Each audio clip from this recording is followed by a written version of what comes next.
Hello, you beautiful creatures. My name is Alexandra with This is Improv, and I am here for another episode of Talk About It Tuesday, where we talk about all things the arts and the people that love them. I am here with a very special guest, one Melody Santiago Cummings, Director of Development and Communications of Oh Miami. I am so happy that you're here. Hello. Hello there. So, why don't you tell us a little bit about yourself, how you got involved with Oh Miami? Sure. So I'm a Miami native, born and raised. And like most Miami kids, when I was a teenager, couldn't wait to get out of here. And I applied to just one local school, and then the rest were out of state. And I thankfully didn't get into the one local school I applied to. So I went to Boston. So I went to the Museum School of Fine Arts and Tufts University.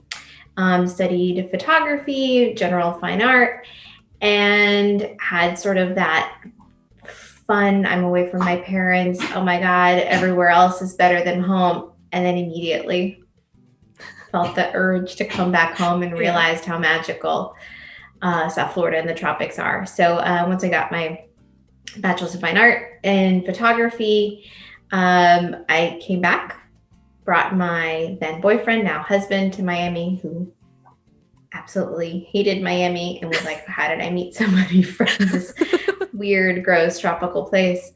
And so I came back and was working in arts administration and working in a college.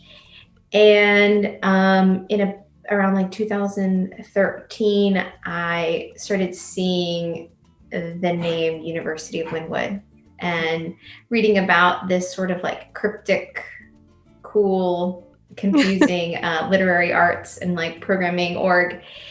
And I applied, joined them in 2013, and it was just one guy, P. Scott Cunningham. My life changed ever since. I mean, I've been directly involved in culture making, community organizing, literary arts, working in education. And so it's been a wild ride of 8 years. And for me, I feel like I was dead set on being part of Miami, but had I not had the opportunity to work in an org that was actually making an impact and making moves that I felt like matched my level of integrity and were exciting and felt innovative, I don't know how much I'd really like being here, because this is a challenging place. And it's challenging if you're just you feel like you're on the sidelines. So it's really helped me reinvest in my home and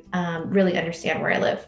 It's amazing work that happens at Oh Miami. And Angelica and I have participated in one of your group poetry sessions. And that was like so cleansing to put it down on paper, what's going on up here. So it just feels like, I feel like I'm going through a juice cleanse, but with an artistic twist to it. And the program you went to, that was a fairly heavy one. I mean, that was a emotional and really niche specific program that dealt with poetry and healing, and much about like opening up to vulnerabilities. Those workshops need to happen, and they're an essential part of what we do, but we also have ones that it's like poetry and sandwiches. Yeah. I mean, I think we do kind of approach it. It's like a diet, a menu. There's so many different ways that you can get nourished. Yeah, one of the, there were a couple of them that I was like, oh my goodness, I didn't even know this was happening in Florida. And it's like one of the shells will tell you poems. And I'm like, oh my gosh, how fun is that for someone just be walking around and be like, I swear I hear someone. And it's the shell. It's so silly how many ideas come together with someone just going, shell or hamburger and poetry or dance and like we confuse poetry with everything, but the shell phone is a really fun, quirky, innovative little project where we worked with a 3D printer and a maker space, and they made this little custom shell with a Bluetooth speaker, so when you put it up, it recites, this is the best part, poetry by Ocean Vuong, in Ocean Vuong's voice. So you hear the ocean when you put the shell up to your ear. So we have that little gadget at our office. And I think we made that in 2018 2018. I think we made that. Yeah. That's incredible. There's also when you're flying over that there's poems from kids so that it's aerial poetry happening. And I think that's also an amazing thing of like, you just look down and, oh, no way. Yeah, if you're seated on a window seat and you're flying out of MIA, you just look over, and over one of the flight paths, we have 2 rooftops that have these poems by kids. We did this in 2016, and it took us a while to figure out how to do it. And it was really a feat, a physical feat for the team that painted. I painted one of the O's of, I'm from a place where it does not snow. It was 380 gallons of paint. Yeah. Each letter is like 40 feet long. So it is impressive when you actually see it in person. You have no capacity to understand like how big it is. But if you look overhead, you have to remember, not get off your device and look out the window, and hopefully you'll see it. But there's so many drones that go through. I mean, there's like drone guys everywhere, but drone guys love droning in Wynwood. Right. So we end up getting tagged in pictures every month or so. Some drone dude takes a great picture of it. So thank you, drone dudes everywhere. I know. Well, yeah. Well, thank you for that. For that. Thank you, drone dudes. What is it about the arts, and if we want to get specific with poetry, what is it about it that makes you just excited? What is it? Where does the love come from? The answer can change based on so many things, but I really, what I love about just in general poetry and art is the creative expression aspect. I mean, really, poetry, more so than pretty much almost any art form, is super inclusive. It doesn't give that impression. And that's why I think Miami has succeeded in building an audience for it, because we kind of demystify it. But if you can think, if you can listen, you don't even have to be able to speak. If you have the capacity for brain, you can experience and feel poetry. And I have been constantly surprised, and my definition of poetry changes and evolves each year, each festival, each project. I've been able to see things and be privileged to being in moments where I have literally seen poetry bring people to a range of emotions. And it's just language, it's points of connection, it's rhythm. We've done workshops in partnership with instructors that know and are trained to work with neurodiverse students that are nonverbal, that have deconstructed poetry into like feeling, sight, sound, texture, rhythm. And it's so inspiring for me too, to also see poets that are like sort of masterful in their craft, then work with kids that wow them, because the kids are even just natural poets. And so a 3rd grade poet, let's say doing a model poem from a US poet laureate, will always make a poem that's just better than the model poem of somebody that has all these accolades or, publication history. So that's what excites me. I've been able to just be witness to that, and seeing how poetry can open doors up. We've done workshops where it addresses serious topics. We've done workshops that address Me Too or identity issues or sexuality issues. And then you've had other workshops or other experiences that represent poetry in sort of like really beautiful aesthetic, sort of like visual art ways, so that you find however somebody can approach it and it's palatable. And I just get to be there and see it, and it's electrifying. I've cried, I've tears of joy, like laughing to the point of crying, and then just like tears of just like I can't deal at all of our events. So it's like really made me, I think, a forever changed person to see how poetry can make these changes. Poetry is an amazing art form for expressionism, and it I mean, it's so true. Working with people, you just find all these different personalities and different experiences and different stories.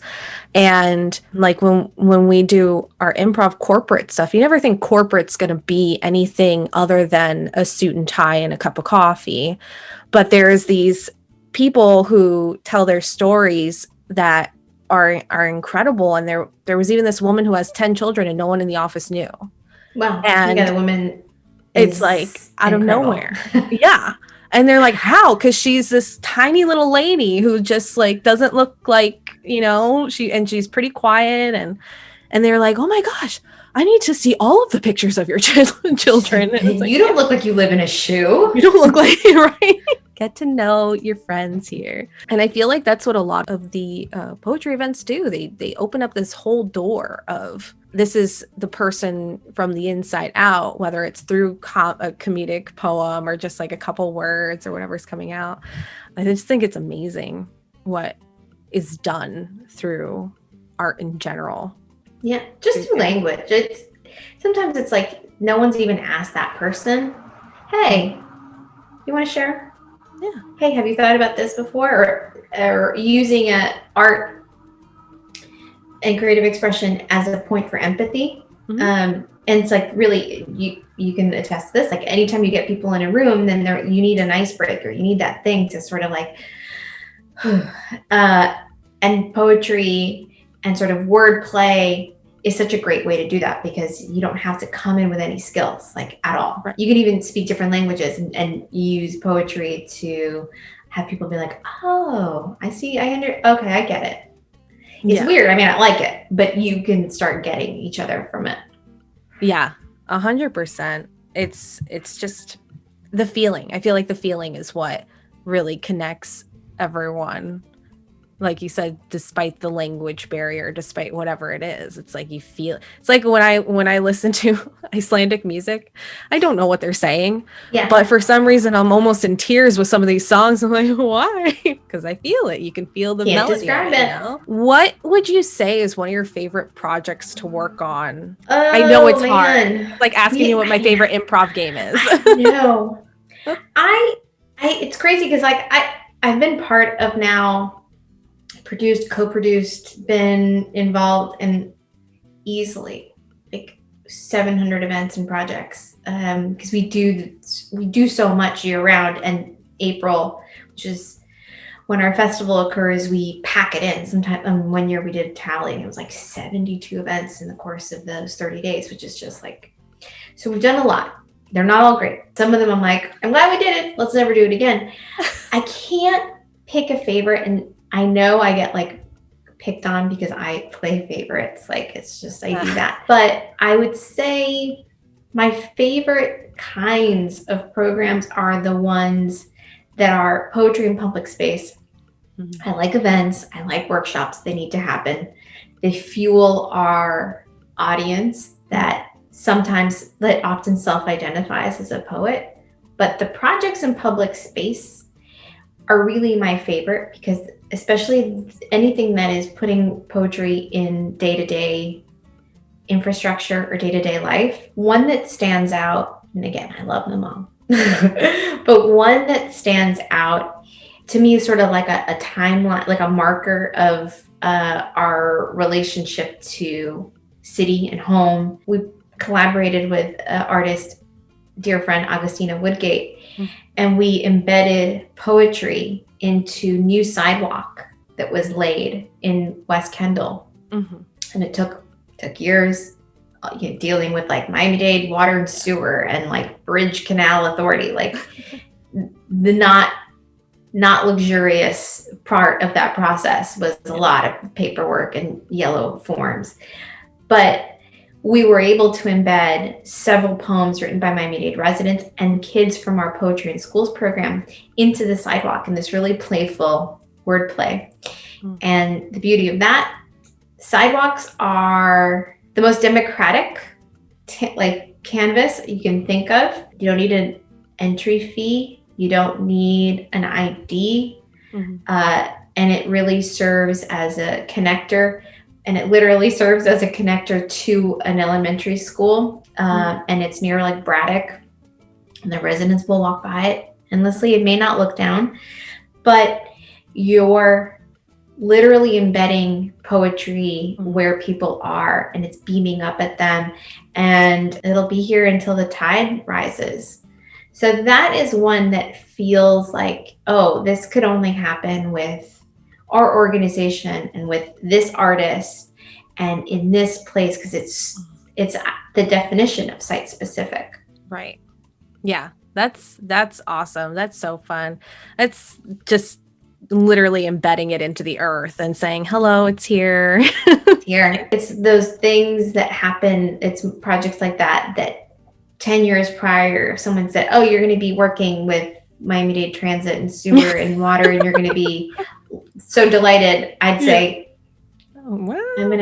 can I wake up from this dream? Like, this is, but we've been able to really gain a reputation and trust and work with different, like South Florida and Miami-Dade, like municipal services to include poetry and public transit, etc. That's amazing. That's been nice. The second favorite, the like really like where I thought my heart was going to explode, the Jose Marti project, where our dear friend Ivan Lopez, who does a hell of a Jose Marti impersonation, went on a white horse down the streets of Calle Ocho reciting Marti poetry in English and in Spanish, handing white roses to people. And there was like a procession of people that followed. My parents came to that. My abuela was still alive. She saw it in El Nuevo Herald. She saw pictures. And so that was I even get like choked up thinking about how wildest dreams were met for a lot of people. Like a lot of people were like, mira, como se parece? You know, they were really moved. Yeah. And I was too. And I like had a little tiny Cuban flag and I was like, what? It was otherworldly. Yeah. So that is like, I would say probably like my heart's most favorite, but the projects that are in public space are like, oh wow, like you're making something that has a lifespan longer than you. Yeah. The Jose Marti, I saw a picture of it through the website and I was like, oh my gosh, I can't believe you did that. I can't believe it either. And we brought him down to Key West. Yo quiero salir del mundo por la puerta natural. En un carro de hojas verdes, a morir me han de llevar. No me pongan en lo oscuro, a morir como un traidor. Yo soy bueno, y como bueno, moriré de cara al sol. From this world I will depart, and the natural door will cry. Green leaves will cover the cart on which I'm taken to die. Don't in darkness let me lie, with traitors to come undone. I am good, and as the good, I will die face to the sun. Thank you.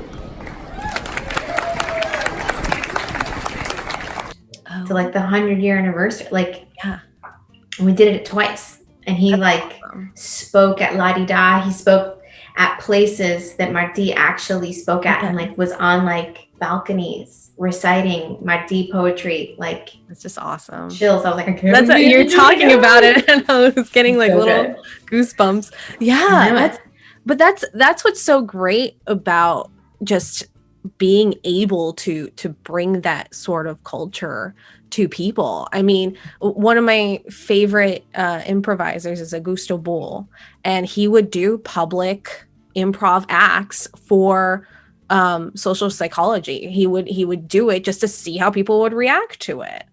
And he would do these practices just out in the street. And then some people would just get involved because he believed that the public is your most artistic bunch, you know, they are the ones that are to fuel you.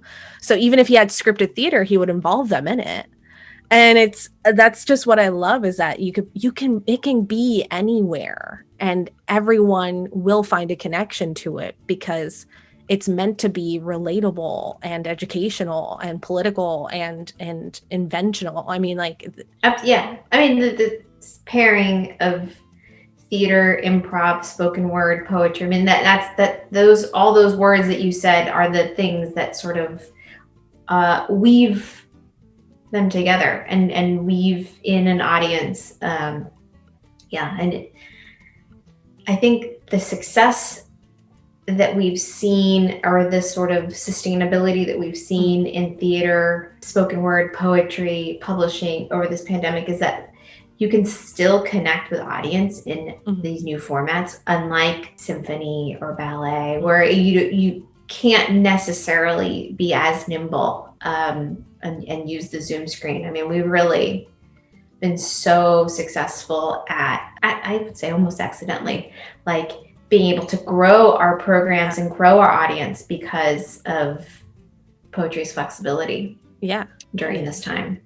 And it's so much easier to work with people who are not here with absolutely calls. And have people join in who wouldn't have had the privilege of. I mean, we've had people log in from Tehran, from Australia, from 50 different states, and it's like, you are aware that we're a Miami-based poetry festival for Miami residents, but yeah, this has given us a lot of opportunity to build and nurture other people and expand our reach, for sure. What would you say to someone who is not artistically inclined, is not very familiar with the arts? What would you say to them about joining in? Well, first of all, this is for you. I think you cannot underestimate or undervalue how important volunteering is. Our closest friends, some of the most formative people of our organization, have come in as volunteers. And as people that are looking to make friends, looking to get a sense of where they live, or are new transplants and are like, hey, what's the poetry scene like? Or a friend dragged me here before we were supposed to go to an event. Volunteering gives you a sense of ownership of something. And I think that it is immeasurably important to the sustainability of the scene, this community. It builds a culture. So I don't know a single nonprofit or grassroots org that would turn away a volunteer. And we've had volunteers that have then proposed their own projects that then become like wildly successful and or become sort of set programs that we've done, or they've been published later on in other projects that we've done, because they're coming in with a point of like, I'm giving you a gift, I'm sharing, instead of like, let me shop my manuscript around. And so that's not necessarily the question of, if somebody doesn't have an in, or doesn't feel artistic, but just in general, I think taking down the barriers and finding an org, finding a movement that you respond to, that you respect, that kind of speaks to something that maybe tickles you a little bit, reach out to volunteer. You'll make friends, you'll meet other great, like-minded, empathetic people. And then when you see those events in a catalog or online or pictures on social media, you can be like, I did that. Even if it's just, I folded chairs, or I helped, take tickets at the door, or I walked old ladies across the street, whatever it is. If it's like health and human services, if it's not exclusively art, it still kind of opens things up. But there's so many amazing arts orgs in South Florida that there's totally something that'll kind of help spark that personal creative growth for you. Yeah, I 100% agree. There's always that little like moment where you don't know if the water is going to be too cold for you to dip your toes in, but you know what? It's warmer than you think. We're very welcoming people in the arts community. Yeah. And if you find that, hey, that wasn't for me, or somebody said something that like, maybe felt non-inclusive, you gave it a try, and there's another org, there's another group, and you can't paint them all with the same brush, but for the most part, there's no groups that are like still doing things and have survived all this that aren't great and haven't, been built with the support of the community. Right. So yeah, just take away any sort of fear you have, because you'll find some great people. Yeah, definitely. That's where you find a lot of people that come into the arts community are people who are just like, oh, I don't know what to do. I need to try something. I need to maybe have a come to art moment and just like let it all go here. And then you find your place, you find your people.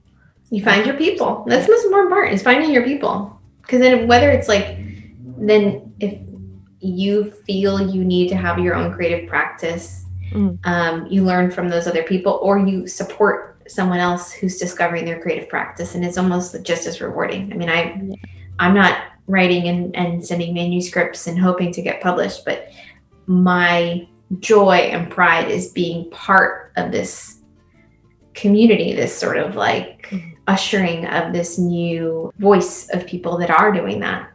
So yeah, there's that's like so many ways to do it. Yeah. For me, you're the equivalent of a production manager for me. Totally. So Yeah. so you're one of the people who it's like, well, what do they think? Let's go to them. We need them here. Yeah. It can't just all be silly, kooky creatives making things for themselves. You have to give.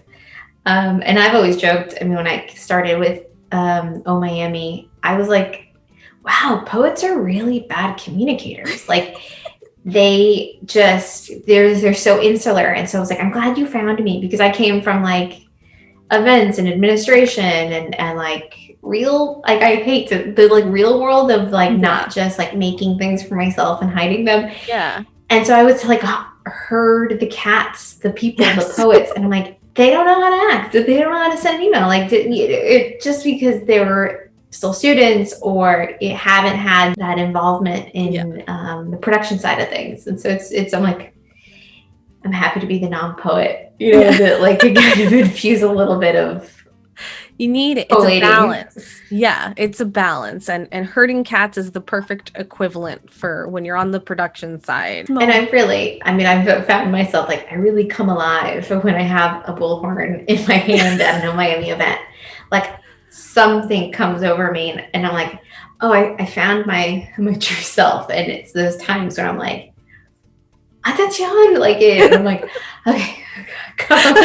Your managerial side is needed. It's the glue, I don't know. Yeah, it's just something I'm like, get this out of my hand. I'm a monster. I want to know, so that people can continue to follow the projects going on. What are projects that are being worked on currently that people can currently get involved in?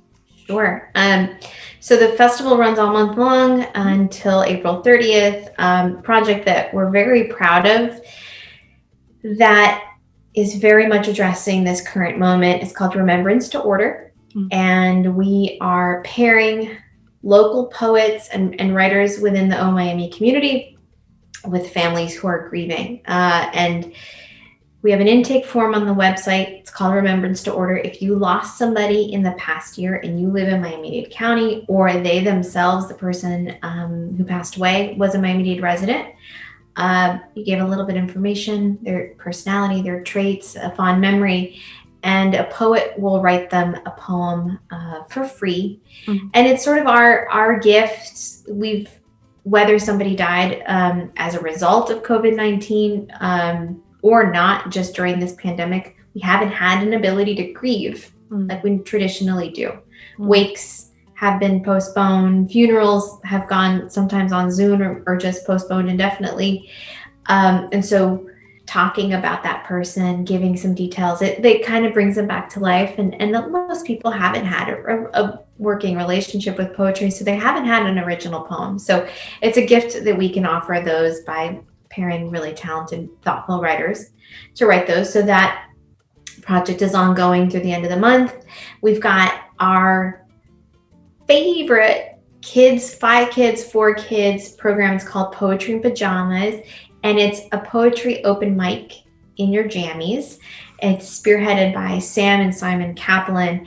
And we've done this several years. This year we're doing it on Zoom, and it's a virtual pajama party. And you can record a poem, an original poem, a poem about Miami, or one of your favorite poems. It could be Michelle Silverstein or any poem. And it's for kids. And the event will be on the 24th online. And we're also have a series. We've got several different workshops occurring until the end of the month. If you would visit the website.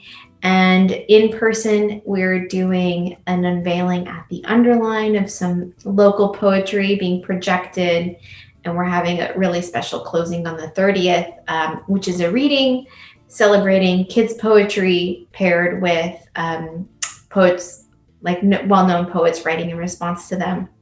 So it's just a bunch of things in the next week and a half that you can still celebrate and be involved in and have your voice. If you would like to keep up with Melody's journey throughout Miami, everything's going to be linked down below in the description. I want to say thank you so much for coming on here. This was an amazing time, just getting to know your side of the story of, poetry in Miami and how fun the arts can be there. If you would like to see other Talk About It's, please make sure to go to the link below. We have all the playlists of all of the things we do here on This is Improv. If you would like to take a class for writing, improvisation, improv for life, or corporate team building, you could go to www.thisisimprov.com. If you have a suggestion for an organization that should be added to the list down below, please email us at info@thisisimprov.com, and we can add your organization down below for any local business or any local organizations that you have in mind. If you like histories, mysteries, and ghost stories of Florida, we do have a podcast called This is Legends of Yesterday, where we talk about all that and more. And because we're improvisers, there are many giggles involved as well. You can listen to that on Spotify and Apple Podcasts. And if you have a story of your own, please don't be afraid to send it to us. You can even verbally give us a story and hear your voice on the podcast. I hope that you have a beautiful, wonderful, and glorious rest of your Taco Tuesday. Eat some tacos, write and read some poetry, go out and find some artistic balance in your life, because obviously we're here. I want to thank you again, Melody, for joining us on here. Thank you so much. Thank you. My pleasure.